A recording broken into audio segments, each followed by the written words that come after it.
ప్రేక్షకులకు నమస్కారం. అలాగే డాక్టర్ సమరం మల్టీ ఛానల్ వారికి కూడా స్వాగతం, సుస్వాగతం. ఈరోజు ఈ శాస్త్రంలో ఒక శ్లోకాలుగా అనేకంగా ఉంటుంది. విద్యార్థులందరూ కూడా ఆ పుస్తకం చూసుకొని జాగ్రత్తగా చదువుకోవాలి. కథ ఏంటంటే ఎలా ఉంటుంది, ఏముంటుంది, మనకి అవగాహనలాగా ఉండడం కోసం నేను మీకు తెలియజేస్తున్నాను. ఇప్పుడు కూచిపూడిలో ప్రార్థనా శ్లోకాలు.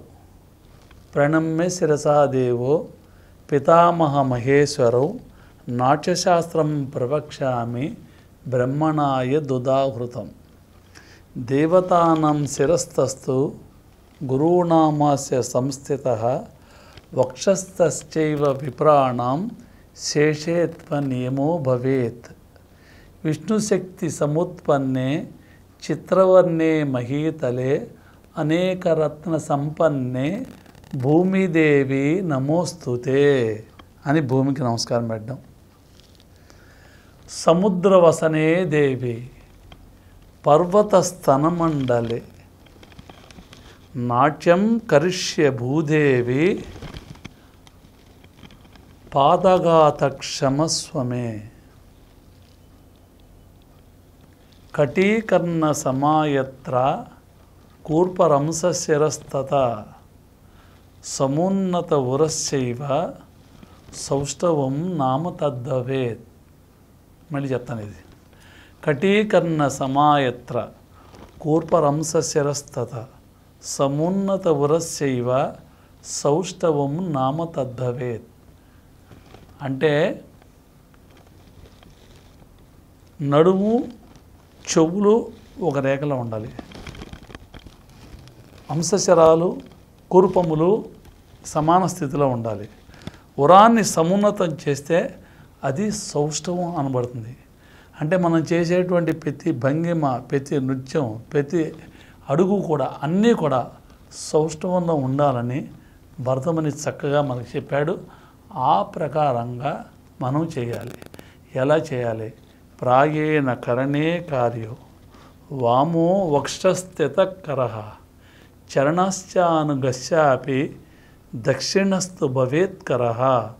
అంటే కుడికాలు కుడి చేత్తో మొదలెట్టండి అని భరతముని చెప్పినట్లుగా మనకి శాస్త్రం చెప్తుంది. ఈ ప్రకారంగా మనం నేర్చుకుంటాం. ఆ ప్రార్థన శ్లోకాలతో మొదలెట్టుకొని మన నృత్యాన్ని ప్రాక్టికల్గా మొదలెడతాం. ఇప్పుడు మనం నాట్యం, నృత్యము, లాస్యము ఇలాగ మొదలుపోయినండి మన నాట్యంలో ఉన్నటువంటి అవన్నీ కూడా కొన్ని మనం నేర్చుకుందాం. మనం చేస్తూ ఉంటాం కానీ ప్రతిదీ కూడా ఏం చేస్తున్నామో తెలీదు. ఏం చేస్తున్నామా అనేదే మనకి థియరికల్గా అనమాట. ఇప్పుడు ఒక డ్యాన్స్ డ్రామా చూస్తున్నాం. డ్యాన్స్ డ్రామా చూసామంటే చాలా బాగుందని చెప్పుకుంటాం. కానీ ఆ డ్యాన్స్ డ్రామా అనేది ఏంటి? అది నాట్యమా, నృత్యమా, ఒక సోలో డ్యాన్స్ చేస్తాం, లేదా అభినయం లేకుండా జతి, స్వరం, తిలానాలు లాంటివి ఏదో చేసుకుంటూ ఉంటాం. అలాగా అది ఏంటనేది ఇప్పుడు మన కొంచెం క్లుప్తంగా ఏంటంటే, ఇప్పుడు నాట్యము అనేది ఒక డ్యాన్స్ డ్రామా అంటే నృత్య రూపకం అన్నమాట. అది ఒక ఇతిహాసం, ఒక స్టోరీ. అది భారతము, రామాయణము, అది ఏది పడితే అది మళ్ళీ నాట్యం అవ్వదు. మరి ఇతిహాసం ఉండాలన్నమాట, కథ ఉండాలి. ఆ కథలో అనేక పాత్రలు ఉండాలి. ఇప్పుడు రామాయణం, రాముడు, అలాగే లక్ష్మణుడు, సీత, దశరథుడు, కైక, ఇలా క్యారెక్టర్స్ ఎలా ఉంటారు కదా, అలాగే ఉన్నది. అలాగే భారతం మనం ప్రజెంట్ చేసుకున్నాం. అలాగే కృష్ణుడు, దుర్యోధనుడు, అర్జునుడు, అలా భీముడు, ఇలా కొన్ని క్యారెక్టర్స్ ఉండి ఆ స్టోరీగా రాసి దాన్ని మనం ప్రజెంట్ చేసిన దాన్ని నాట్య ప్రక్రియనే నాట్యము అంటారు. మన కూచిపూడి నాట్యం అని చెప్పుకున్నాం కదా. నృత్య రూపక ప్రాధాన్యమైనటువంటిది నాట్యం. ప్రాధాన్యం అనే కాదు, నృత్య రూపకం అంతే. అదే నాట్య ప్రక్రియ.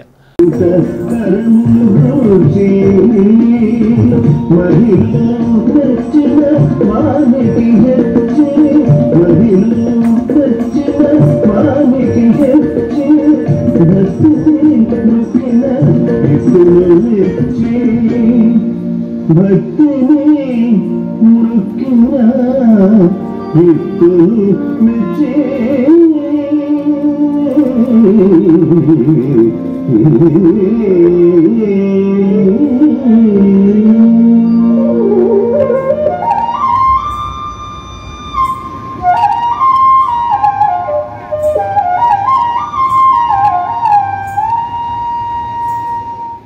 ఆకాశరాజు వెడల సభకు భక్తులు పొగడుచు భళి భళి అనగా కట్టుదిట్టముగా కదలి తోడుగా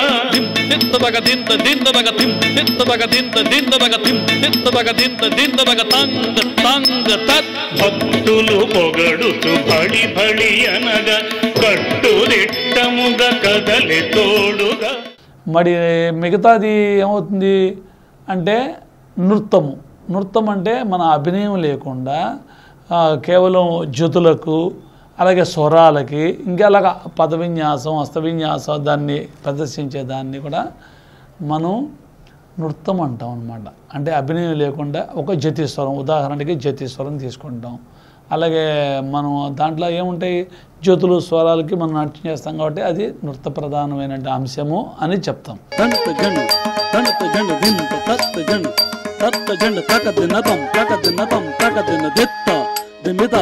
కిటతక దళం గుతక దిమితక తదిగిణతం దిత్త దిమిత కిటతక దళం గుతక దిమితక తదిగిణతం దిత్త దిమిత దిమిత కిటతక దిత్త దిమిత దిమిత దిత్త దిమిత దిమిత కిటతక తదిగిణత తదిగిణత తదిగిణత.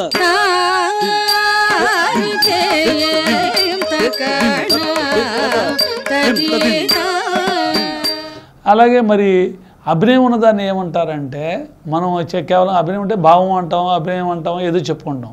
అది నృత్యము అవుతుందన్నమాట. నృత్యము అభినయంతో ఒక పదం యొక్క అర్థాన్ని ప్రదర్శించుకుంటూ మన అడుగులు చేసుకుంటూ కలుపుకుంటూ ఉన్నదాన్ని నృత్యము అవుతుందన్నమాట. అంటే ఇప్పుడు నాట్యము, నృత్యము అంటే ఇప్పుడు భరతనాట్యం అంటారు కదా అని అనుకుంటారు. అది వాడుకలో వచ్చినటువంటి పదము, కానీ అది కాదు. కూచిపూడి నాట్యం అనగానే సోలో డ్యాన్స్ కూడా చేసుకోవచ్చు, లేదంటే ఇంకా విడిగా నృత్య రూపకం మాత్రమే అని కాదు ఇక్కడ. అలా ఇప్పుడు మన భరతనృత్యము అన్నాం కదా, అలా కాదు. భరతనాట్యం అనే ప్రక్రియ నాట్యం అనేది కాదు, కానీ చేసేటువంటి ప్రక్రియని వాళ్ళు వాడుక పదంలో భరతనాట్యము అని ఉండొచ్చు. ఎందుకంటే కేవలం మనకి ఇచ్చినటువంటి శాస్త్రం ఏమి ఇచ్చిందంటే, నాట్యం అంటే రూపకము, నృత్య రూపకము, అలాగే యక్షగానము, అలాగా ఇటువంటి ప్రక్రియ నాట్యము.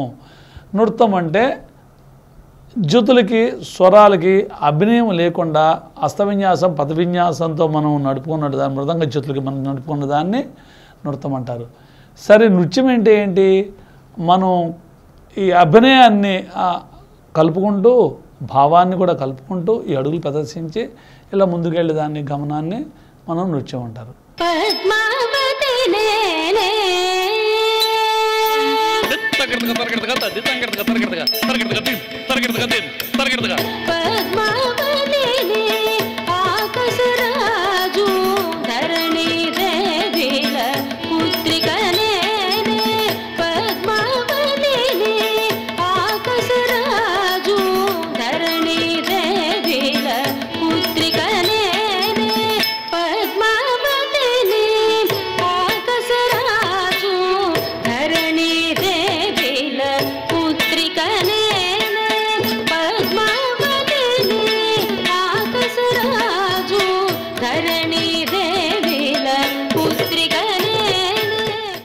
మరి ఇంకా రెండోతే లాస్యం అంటే ఏంటి? మనం సుకుమారంగా చేసేటువంటిది, దాన్ని లాస్య ప్రక్రియ అంటారు.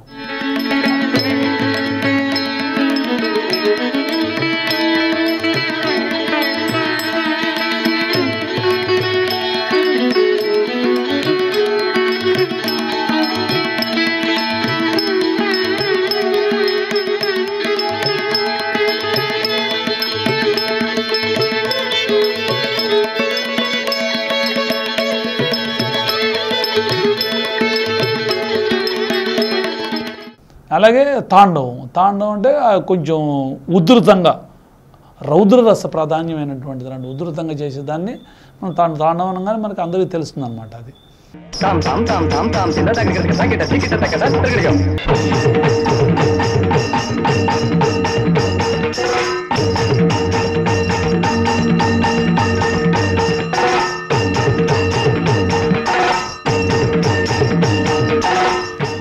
ఇప్పుడు మనకి నాట్యము, నృత్యము, లాస్యము, తాండవము ఇలా ప్రతిదీ కూడా మనకి శ్లోకాలతో ఉన్నాయి. శాస్త్రం చూసి మీరు శ్లోకంతో చదువుకుంటే దానివల్ల మనకి ఉపయోగం ఏంటంటే గుర్తుంటుంది. ముందర ఒక విధానం తెలిసినా అది శ్లోకాన్ని మనం సంవత్సరాల తరబడి మనకి గుర్తుండిపోతుంది అన్నమాట. ఎన్ని ఇయర్స్ అయినా కూడా ఒక్కో బలాన్ శ్లోకం. ఈరోజు మనం పతాక, స్త్రీ పతాక, శబ్ద పతాక అనగానే ఉంటుంది. అదే పతాకం, ఉద్రి పతాకము, అర్ధ పతాకం అంటే మనకి తక్కువ గుర్తుంటుందని యాక్చువల్గా నా భావం. అది శ్లోకంతో అందుకని వాళ్ళు శాస్త్రం కూడా ఇవ్వడం కూడా ప్రతిదీ కూడా శ్లోకాన్ని ఇస్తారు. అలాగే మీకు ముఖ్యంగా పాత్ర లక్షణం అంటే ఎటువంటి వాళ్ళు డాన్స్ నేర్చుకోవాలి, వాళ్ళు ఎటువంటి వాళ్ళు ప్రదర్శించాలి, ఇవన్నీ కూడా మన శాస్త్రం చెప్పింది అనమాట. తన్వి రూపవతి శ్యామ పెనున్నత పయోధర ప్రగల్భ సరసాకాంత అంటే ఏంటి, ఒక నర్తకి కానీ నర్తకుడు కానీ ఎటువంటి లక్షణాలు కలిగి ఉండాలి, అందంగా ఉండాలి, సన్నగా ఉండాలి, అలాగా చక్కటి కళ్ళు కలిగి ఉండాలి, లయజ్ఞానం కలిగి ఉండాలి, అలాగా మంచి గొంతుగా ఉండాలి. అట్లాగే disqualification of the dance school అంటే ఎటువంటి వాళ్ళు డాన్స్ నేర్చుకోవడానికి పనికిరారు. కళ్ళు పువ్వులు ఉన్నవాళ్ళు కానీ, జుట్టు లేకుండా ఉన్నవాళ్ళు కానీ, అంటే ఈ రోజులంటే మనం విగ్గులు పెడుతున్నాం, అప్పుడు అలా కాదు కదా. వాళ్ళు శాస్త్రం ఏం చెప్పింది, చక్కటి హెయిర్ ఉండాలని చెప్పింది అనమాట, మంచి కంఠం ఉండాలని చెప్పింది అనమాట, మంచి తాళజ్ఞానం, ఇవన్నీ కూడా మంచి లక్షణాలు కలిగి ఏదైతే కలిగి ఉండలేదో అంటే గూను ఉండడం కానీ, పొట్టిగా ఉండడం కానీ, బారుగా ఉండడం కానీ, ఇటువంటి వాళ్ళందరూ కూడా డాన్స్ నేర్చుకోవడానికి ఎక్కువ పనికి రారు అని శాస్త్రం చెప్పింది. ఇప్పుడు అందరు నేర్చుకుంటున్నారు, మనం నేర్పించను అంటే అందరు కోపం వస్తుంది. కాబట్టి ఇంకా ఆ విషయాన్ని మనం కొంచెం పక్కన పెట్టి శాస్త్రాన్ని ఫాలో అవుతే శాస్త్రం నేర్పించుకుంటూ చేయడమే ఒకటి. రెండోది ఏంటంటే ఇప్పుడు డాన్స్ చేసేవాళ్ళు అంటే పర్ఫార్మింగ్ ఆర్టిస్ట్ చేసే వాళ్ళకి ఏ క్వాలిటీస్ కావాలి, జవ స్థిరత్వరేకాచ భ్రమరీ దుష్టిర శ్రమ మేధ శ్రద్ధ వచో గీతి స్వతః ప్రాణ దశాస్మతః. నందికేశ్వరుడు ఏం చెప్పాడు, డాన్స్ చేసే వాళ్ళకి 10 క్వాలిటీస్ కావాలి అని చెప్పాడు. 10 క్వాలిటీస్. జవ ఓపిక ఉండాలి, స్థిరత్వం స్టడీనెస్ ఉండాలి, రేఖాయాంచ మనం నుంచున్నప్పుడు భంగిమలో ఉండాలి, జవస్థిరత్వ రేఖాచ భ్రమరీ దుష్టిర శ్రమ. భ్రమరీ అంటే ఎన్నిసార్లు అయినా, కొంతమంది 2 సార్లు తిరగగానే టైర్డ్ అయిపోతారు, అలా కాదు. ఎన్నిసార్లు తిరిగినా కూడా మనం టైర్డ్ అవ్వకూడదు. స్టేజీ మీద ఎన్నిసార్లు తిరిగినా అలాగే ఉండాలి. ఇప్పుడు కథకళ చూడండి, 10, 20, 30 వాళ్ళు తిరిగేస్తారు. అలా ఎన్నిసార్లు అయినా తిరగగలిగి ఉండాలి. ఒక నర్తకుడు కానీ నర్తకి కానీ స్టేజీ మీద డాన్స్ చేయాలంటే మనకి కావలసినటువంటి చక్కటి క్వాలిటీస్ని అభినయ దర్పణంలో నందికేశ్వరుడు చక్కగా చెప్పాడు అనమాట. ఈ క్వాలిటీస్ ఉన్నటువంటి వాళ్ళు డాన్స్ చేసే స్టేజ్ మీద ఉన్నటువంటి నర్తకి కలిగినటువంటి క్వాలిటీస్ అనమాట. భ్రమరీ దుష్టిర శ్రమ అలసిపోకూడదు, మీద తెలివితేటలు ఉండాలి, శ్రద్ధ డెడికేషన్ ఉండాలి, వచో గీతి స్వతః చక్కగా డైలాగ్ చెప్పగలిగి ఉండాలి, చక్కగా పాడగలిగి ఉండాలి, ప్రాణ దశాస్మతః. ఎంత అద్భుతంగా చెప్పాడండి. ఇవన్నీ కూడా క్వాలిటీస్. మనం ఇవన్నీ చక్కగా డాన్స్ చేస్తాం, కానీ మీరు చేసే దాంట్లో ఈ 10 క్వాలిటీస్ ఉన్నాయి అని మనం తెలియచెప్పడమే అనేది థియరీ. ఇప్పుడు ఇవన్నీ మనకు తెలియక కాదు, మన ఆటోమేటిక్గా పర్ఫార్మెన్స్ చేస్తున్నప్పుడు ఈ అన్ని క్వాలిటీస్ మనకి ఉన్నాయి కూడా. అవన్నీ ఉన్నాయమ్మా, మీరు చేస్తున్నారు చక్కగా, ఇదే థియరీ అని మీరు రేపు ఎగ్జామ్ రాసినప్పుడు చెప్పారనుకోండి, వాళ్ళకి అద్భుతంగా రాసేస్తారు. ఓహో ఇదే కదా మనం చేసేదే కదా అని రాసేస్తారు. అలాగేనండి. అంటే మన భావాలు కానీ రసము అంటే ఇప్పుడు మనం చేసేటువంటి నర్తకుడు కానీ నర్తకి కానీ ఒక ఎక్స్ప్రెషన్స్తో చేస్తాం. ఈ ఎక్స్ప్రెషన్ ఎప్పుడైతే ఆడియన్స్ అంటే చూసేటువంటి ప్రేక్షకుల్లో రియాక్షన్ కలిగిందో దాన్ని రసం అంటారు. రసం అన్నమాట. అంటే ఒక బంతి కొడితే ఎలా వెనక్కి వస్తుందో అలాగా మనం చేసినటువంటి భావం, అంటే మన నర్తకుడు చేసేటువంటి దాన్ని భావం. ఈ భావము ఎదుర్కొండా ఉన్నటువంటి వాళ్ళల్లో ఎప్పుడైతే అంటే చూసేటువంటి ప్రేక్షకుల్లో కలిగిందో అదే రసము అంటారు. అంటే రససిద్ధి చెందింది అంది రసము, లేదా మంచి పండింది రసం అంటే అది రసం అంటే. మనం అంటే రసం అంటే ఇంకోటి అనుకోలేరు. అలాగే నవరసాలు అనేది ఓ సబ్జెక్ట్ కాబట్టి తర్వాత దాన్ని విడిగా సవివరంగా ఓ రోజు నవరసాల గురించి మనం తెలుసుకుందాము.